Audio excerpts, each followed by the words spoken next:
Execute the Introduction to Momentum lab. I've taken the video physics. I get as close up as I can. I need to be able to see the ball bearings, both ball bearings. I need to have at least 2 picture frames on before collision and after collision. So other than that, I get as close as you can get. So this ball starts stationary. This one's the one I'm rolling. Doesn't matter which direction you go. Now, what you want to do is you want to find out when it hits. I want to back up 2 places from when contact is made. There's my first one, and there's my second one. As you can see, I've already put the blue dots. It's a yellow dot right now because I have the option of erasing it. So I've already put the blue dots. You can just pick the same spot on the ball. I find it's easier to pick the edge of the ball instead of trying to get dead center on the ball bearing. Also, take your XY axis here. Remember how to do that with your XY axis. I click on that. Line the X axis directly with the groove in the ramp, and then that way it'll be dead center. If you do that, it makes your job a lot easier because we only want the change in direction to be on one axis. You could do the Y axis that way, but it's simpler just to do the X axis. So I went forward, and there are my 2 blue dots. Okay. A reminder: save these, go to videos, then come back. That way, if something happens and you need your blue dots after you go to graphical analysis, you can do that. So, as we've done before, we open the data in graphical analysis.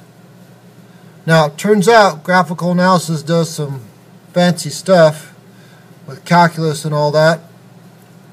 So we do not want to use their velocity because sometimes it's good, sometimes it's not. The people that make the video, the graphical analysis, told me you need at least 5 or 6 points before this information's any good.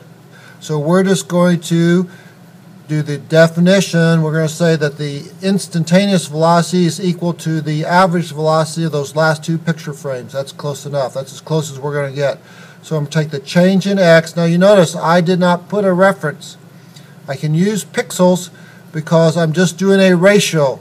I'm doing the momentum in the beginning equals the momentum at the end. So that means I have the m times v in pixels per second equals m times v in pixels per second. So you can use any units you want as long as you do the same on both sides. So if you want to, you can just leave it in pixels. So I take the change in X, so I take 95.61 minus 81.19, and I would divide that by the change in time. That's the velocity that you're going to put in your table. Once you've calculated your velocity of the ball bearing before contact, we know the velocity is 0, the second ball bearing before contact. We need to find the velocities, the ball bearings after contact. So I get out of my graphical analysis, I go back in video physics, I delete all the dots I have, although actually you could leave those and just calculate and just keep track of which ones, but this way you won't make a mistake. So I remember I'm at this point, I need to find the point of contact again, so I go backwards. So there, now I haven't hit. There's my first point after contact, so that becomes my new first point. So I tap on that, and there's my second first point, not much difference. So my velocity is going to be about 0 on that one. So I go and calculate my velocity, stick that in graphical analysis, then I come back and I delete these points.